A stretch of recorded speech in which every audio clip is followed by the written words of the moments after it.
A very good morning to all of you, Excellencies, dear colleagues. It is indeed a great pleasure to welcome you all to the G20 Foreign Ministers meeting in New Delhi. Thank you for being here.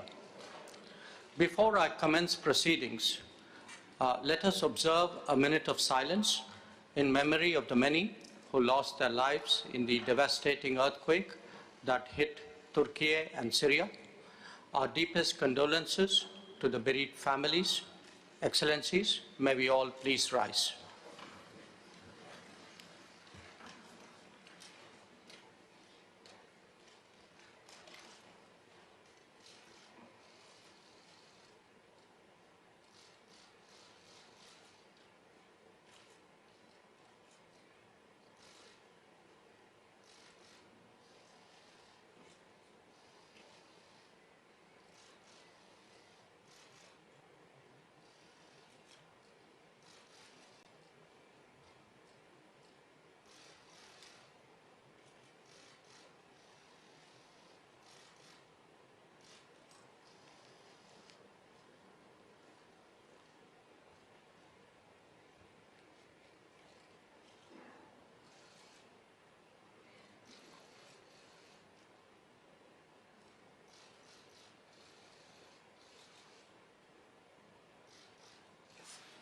Thank you.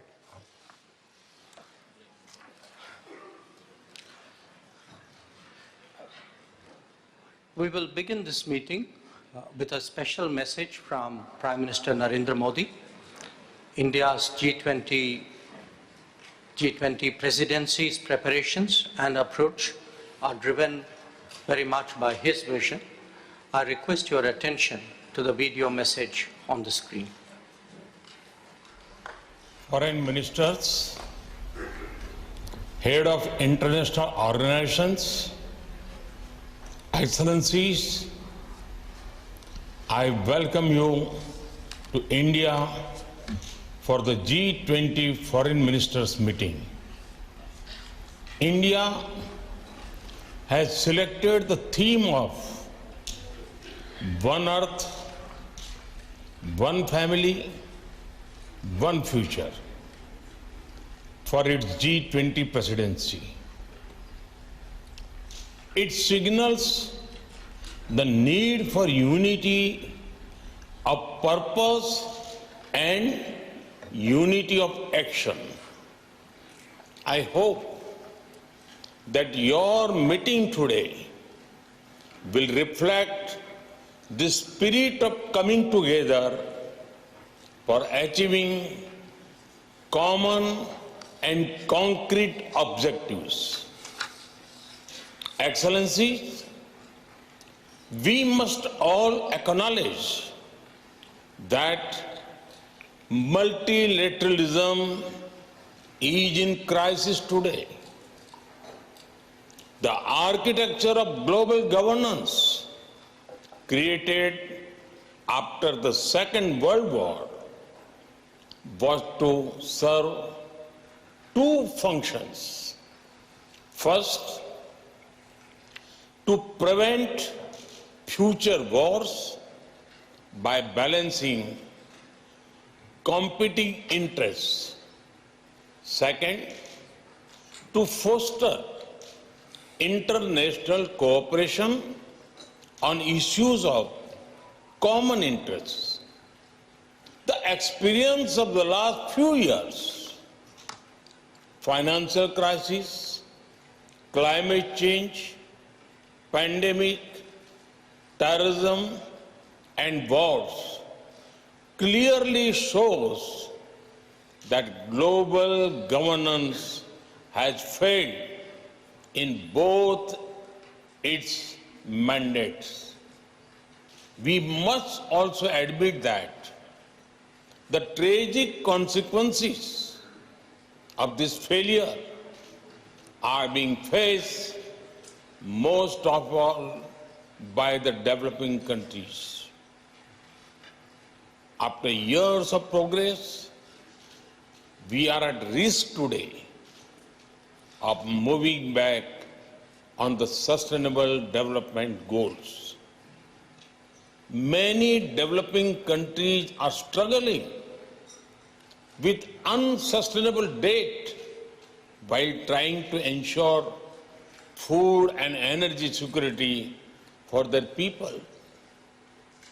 They are also the ones most affected by global warming caused by richer countries.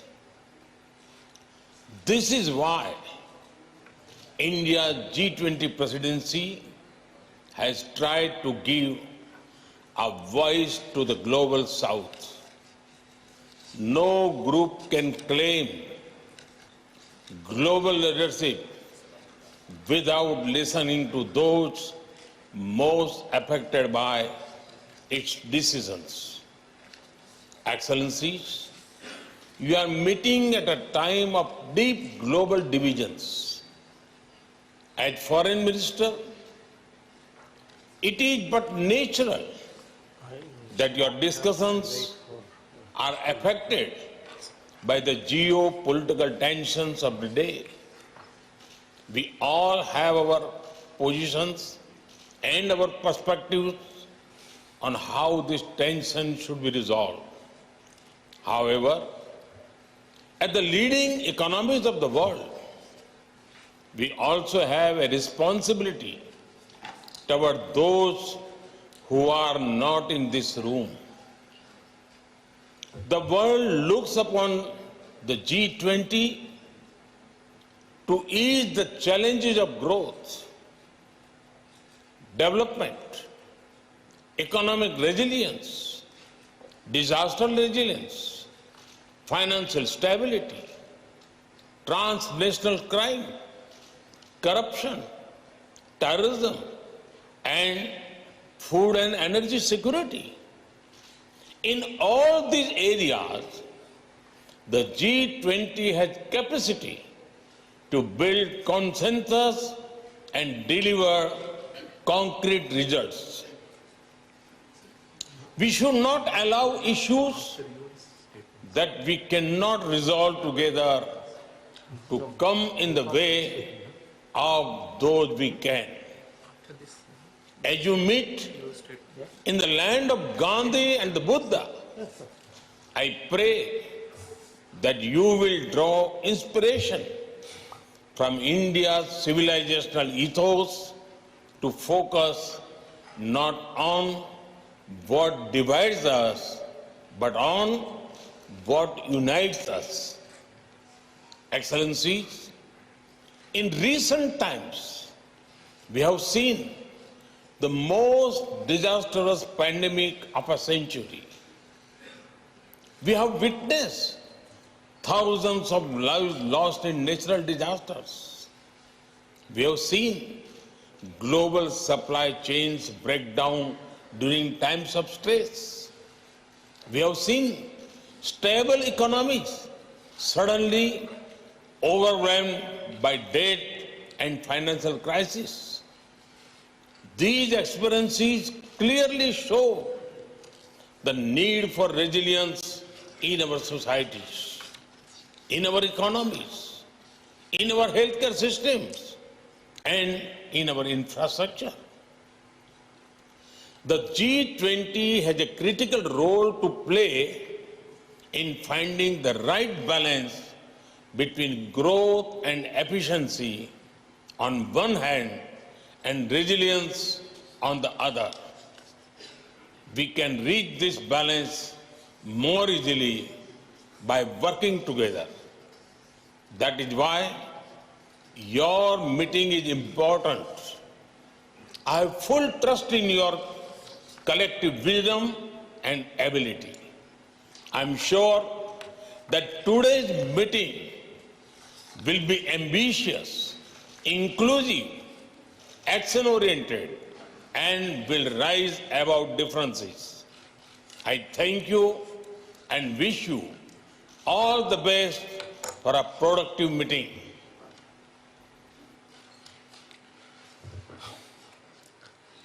I thank the Prime Minister for his valuable guidance. I now begin the first session of the G20 Foreign Ministers meeting. As I do so, Excellencies, let us remind ourselves that this grouping bears an exceptional responsibility. We first came together in the midst of a global crisis and are today, once again, actually confronting multiple ones. These include the impact of the COVID pandemic, concerns of fragile supply chains, the knock-on effects of ongoing conflicts, anxiety of debt crisis, and the disruption of climate events.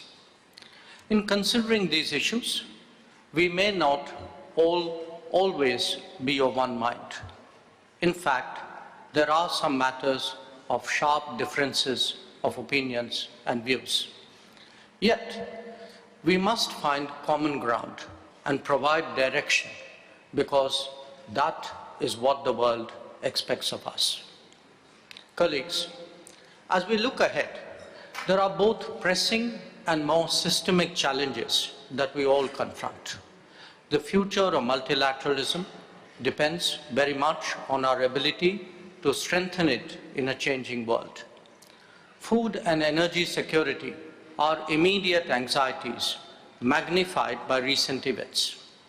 But they do have long-term repercussions and solutions. And development cooperation is part of that larger solution that we are deliberating upon today. Colleagues, the current global architecture is in its 8th decade. The number of members of the United Nations has quadrupled in this period. It neither reflects today's politics, economics, demographics, or aspirations. Since 2005, we have heard sentiments for reform being expressed at the highest level. But as we all know, these have not materialized. The reasons are no secret either. The longer we put it off, the more the credibility of multilateralism stands eroded. Global decision-making must be democratized if it has to have a future. Our agenda for today's discussions include the challenges of food, fertilizer, and fuel security. These are truly make or break issues for developing countries.